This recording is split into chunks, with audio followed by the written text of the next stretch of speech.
एक गांव में राम सिंह और पद्मा पति पत्नी रहते थे। कुछ समय बाद उनका बच्चा होने वाला था।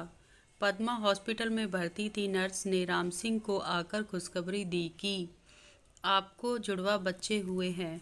राम सिंह ने कहा कि दो दो लड़के, लेकिन नर्स ने कहा कि एक लड़का एक लड़की।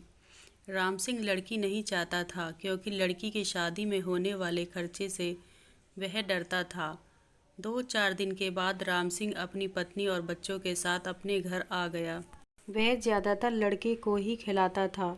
पद्मा को यह बात पसंद नहीं थी। एक दिन राम सिंह अपनी पत्नी से बोला कि हम 2 बच्चों का खर्चा नहीं उठा सकते हैं, हमारी आर्थिक स्थिति अच्छी नहीं है।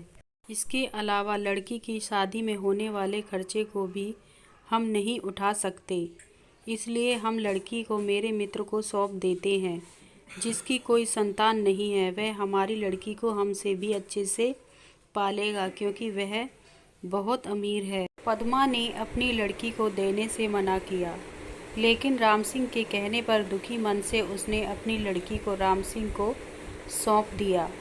राम सिंह ने लड़की को अपने मित्र की बीवी को सौंप दिया। बच्चा पाकर वह बहुत खुश हुए। इसके बाद समय बीतता गया। राम सिंह अपने लड़के को अच्छे से पाल रहा था और उसकी हर इच्छा को पूरी करता था। लड़का जब 20 वर्ष का हुआ तो उसने राम सिंह से बाइक दिलाने की जिद की। राम सिंह ने अपनी बीवी के गहने बेचकर उसको बाइक दिला दी।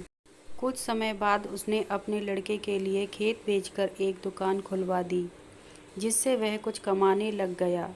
फिर कुछ समय बाद उसकी शादी भी करा दी गई।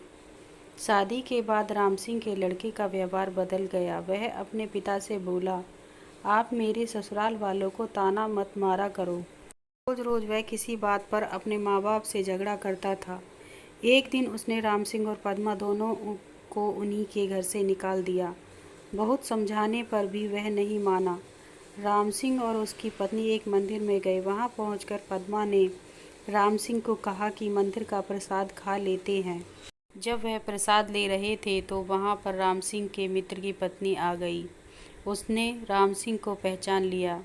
उसने अपनी उसी बेटी से राम सिंह को मिलवाते हुए कहा कि यह वही है जिसको आपने 25 वर्ष पहले हमें सौंपा था। आज यह एक डॉक्टर है और वृद्धाश्रम भी चलाती है। राम सिंह और पद्मा अपनी बेटी से मिलकर बहुत खुश हुए और उन्होंने अपनी सारी बात अपनी बेटी को बताई। इसके बाद वह बोली कि अब आप दोनों मेरे साथ ही रहेंगे।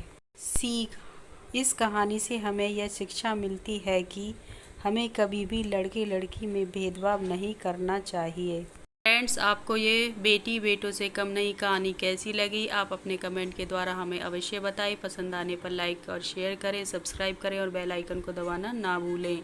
Thank you for watching.